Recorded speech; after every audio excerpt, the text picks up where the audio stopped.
Okay, this part of the revision is looking at stopping distances, and it's usually with vehicles, but I'm going to give you a bit of a health warning with this topic, because students tend to understand this fairly easily, but they just don't add enough detail to answers, or they don't give specific reasons why certain factors work.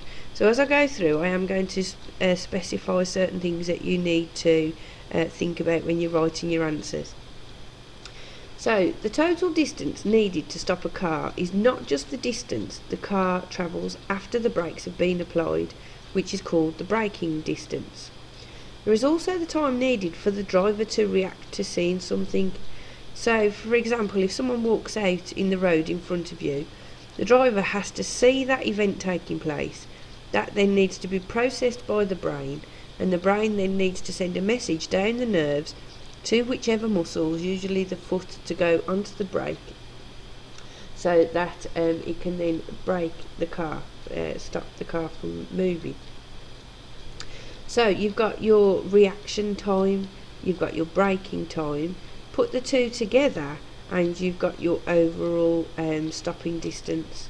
You've got your thinking distance, your braking distance, and that is your overall stopping distance. You may be asked a question saying what makes up the overall stopping distance. So it's the thinking and the braking. Okay. If we have a look at some of the factors that affect thinking distance, now these are things that are going to affect the actual driver. When you're tired, you react more slowly. If you've used drugs such as alcohol or marijuana, your reactions are slower. Some drugs that are available over the counter or prescription drugs can also increase the time it takes you to react, which is why there's always warning labels on them. Distractions such as listening to music, using a mobile phone or a satellite navigation system, or even talking to passengers can increase reaction time. Also, people's reactions become slower as they get older. Okay, now the thing you need to remember here is it's no good putting, oh, because you're old, that makes your that can affect your thinking distance. Well, we're all old, but we're all at different stages. So you have to say, that an older age, and give an example. Maybe someone who's a pensioner would have a slower reaction rate than a teenager, for instance. So at least then you're quantifying it as well. Okay, so they're the sorts of things that are going to affect thinking distances. Don't go for some obscure answer thinking, oh yeah, I'll talk about some particular drug or whatever. Stick to what you know, things like alcohol, drugs, tiredness, all those sorts of things.